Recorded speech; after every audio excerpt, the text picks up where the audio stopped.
banget, nggak bisa. Tapi karena ini punya visi, punya misi, punya tujuan, ya, makanya teman-teman ustadz-ustadz mungkin barangkali yang dulu-dulu saya sampaikan kayak begini, banyak yang keliru paham. Bahwa ini adalah sama nih, misalnya saya masuk ke kebun jeruk. Oh nggak bisa zikirnya kayak begitu, nggak bisa. Kayak gini caranya. Ini dulu. Nah begitu tuh, saya diajarin kayak gitu tuh. Diajarin kayak gitu, Bismillah 1000. Gitu. Jadi kayak gitu, namanya orang yang punya visi, punya misi, punya thorikoh itu sangat, jadi teratur keteraturan itu gitu. Jadi orang tidak bisa menjadi muslim kalau tidak bersahadat. Iya. Tidak bisa bersyahadat kalau dia tidak tunduk sama Allah. Apa alasan bersyahadat? Saya tunduk sama dia Allah. Kenapa ada tunduk? Saya bersyukur kepada Allah. Iya. Kenapa kamu bersyukur? Karena saya sadar. Kenapa kamu sadar? Karena saya muhasabah terus. Alis saya muhasabah nih. Alis nih. Dengan muhasabah itu jadi sadar. Maka fayatafakkaruna fi khalqis samawati wal ardi, itu penting. Jadi ada petunjuk-petunjuk yang kayak begini. Itu namanya keteraturan. Nanti jadinya begini, iya prosesnya harus seperti ini. Kalau nggak begini nggak bisa.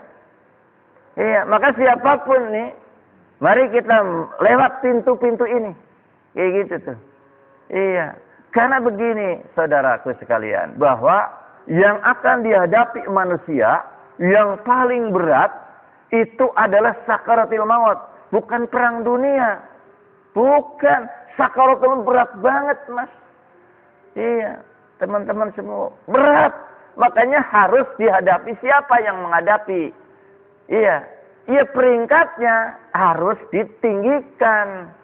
Jangan Islam itu semau kita. Kita mau kita jalanin, kalau nggak mau yuk enggak, jangan. Gitu. Mestinya ada berurutan, tertib ya. Ya, kalau di Jawa sana dulu kita ngaji ya, mungkin di Wangun ada.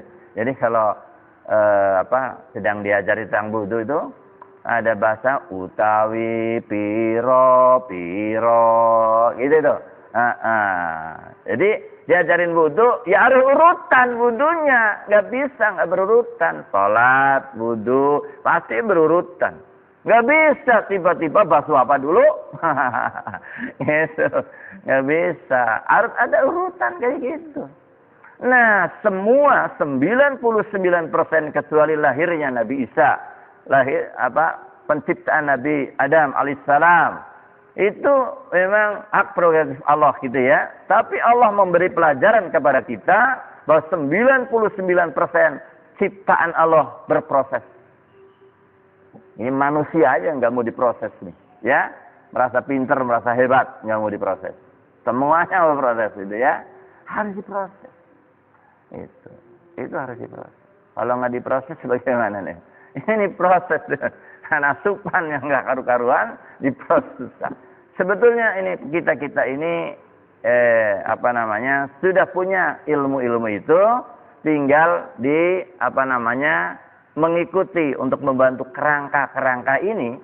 Nah begitu tuh. Karena tadi kenapa harus lewat pintu-pintu? Misalnya bersyukur, materi syukur, latihan syukur gitu. Itu latihan. Harus latihan. Kemudian latihan tunduk sama Allah, ya. Terus kemudian syahadatnya, ya.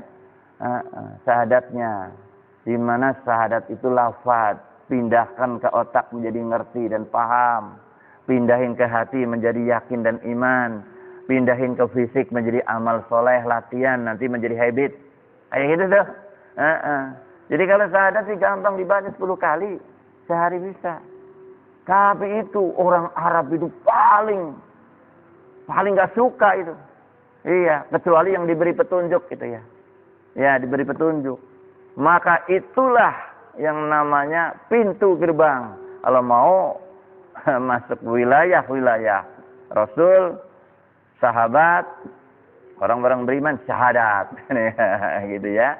Ini penting. Yang kemudian nanti kalau sudah sampai syukur peringkatnya, kemudian tunduk hati, kemudian musyahadah, kemudian ini komitmen namanya, kemudian muslim gitu, berarti peringkat kerja, kalau mau kerja berarti peringkatnya mukmin. Karena bab wudu sampai bab khalifah, bab ekonomi, bab tidur, bab ngorok gitu ya. Itu subhanallah, ternyata ini kerjaan orang mukmin gitu ya. Kerjaan orang mukmin. Tinggal apa nih orang mukmin yang sudah kita kerjakan? Wudu sudah, alhamdulillah. Salat, perintah salat, alhamdulillah. Lalu cari perintah apa lagi nih?